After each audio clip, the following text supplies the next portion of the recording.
Nah, saya bacakan kepada saudara dasar firman Tuhan tentang gereja sel. Yang pertama dasarnya yaitu Tuhan Yesus memilih 12 orang murid. Tuhan Yesus tidak memilih 100 orang murid. Tuhan Yesus tidak memilih 1000 orang murid. Walaupun yang mengikuti dia ada kalanya sampai 5.000 orang lebih, bahkan sampai 20.000. Banyak penafsir mengatakan. Tetapi dia memilih 12 orang muridnya untuk dijadikan murid, untuk bersama-sama dengan dia. Tertulis dalam Markus pasal 13 sampai 15. Saya membacakan kepada saudara. Kemudian naiklah Yesus ke atas bukit. Ia memanggil orang-orang yang dikehendakinya, dan mereka pun datang kepadanya. Ia menetapkan 12 orang untuk diutusnya memberitakan Injil dan diberinya kuasa untuk mengusir setan. Puji Tuhan. Tuhan naik ke atas bukit. Ia memanggil orang-orang yang dikehendakinya. Ia menetapkan 12 orang, bukan pula 20 orang, 12 orang. Itulah dia kehendak Tuhan Yesus memuridkan 12 orang. Kalau kita dalam hidup kita ini saja pun sanggup memuridkan 12 orang, sehingga mereka semua mengerjakan pekerjaan Tuhan sama seperti murid-murid Yesus, saudara sudah berhasil, saudara.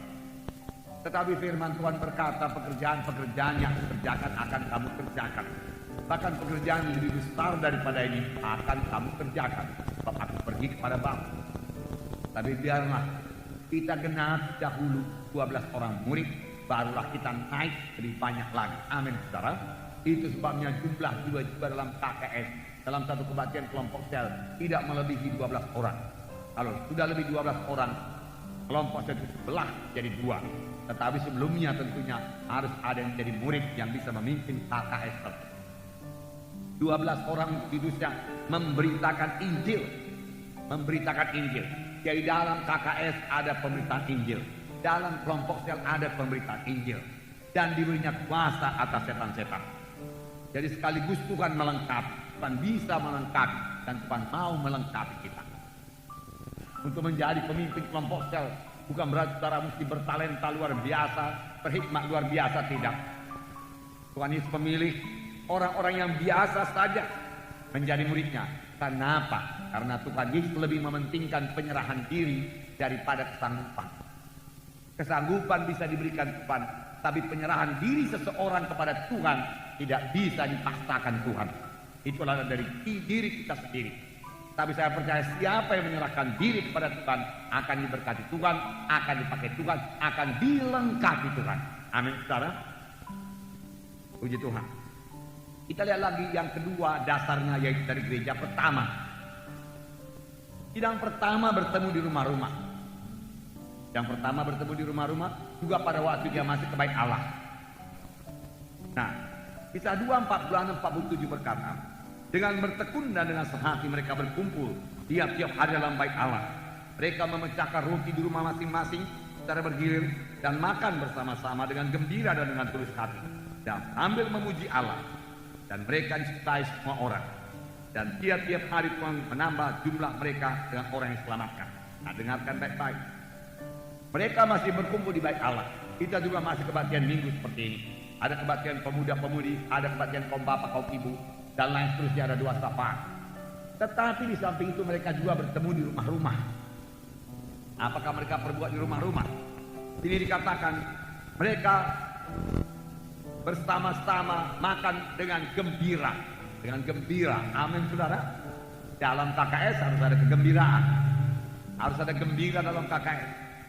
Kemudian dengan tulus hati sambil memuji Allah.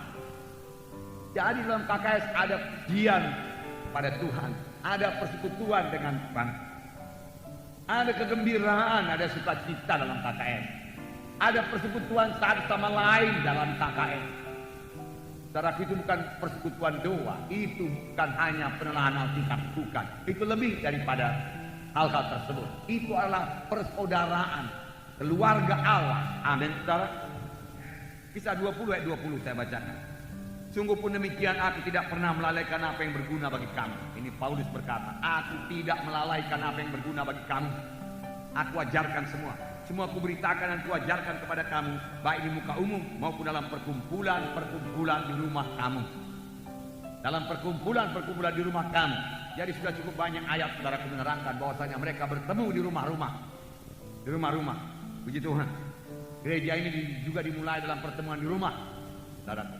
Kemudian berkembang menjadi pertemuan besar di gereja, tetapi kemudian kembali lagi ke rumah-rumah untuk kebaktian kelompok sel. Roma 16 ayat 3 dan 5 berkata, sampaikan salam kepada Priska dan Aquila, teman-teman sekerjaku dalam Kristus Yesus. Salam juga kepada jemaat di rumah mereka.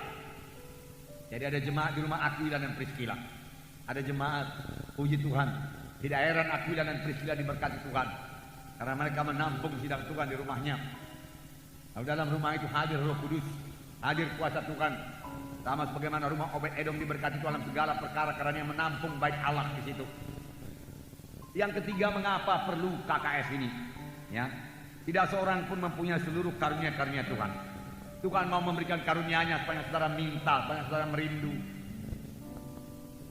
Saudara bayarlah harganya dengan banyak berdoa, banyak berdoa, banyak berdoa, banyak berdoa. Rindu untuk melayani jiwa-jiwa, rindu untuk memberkati sidang Tuhan.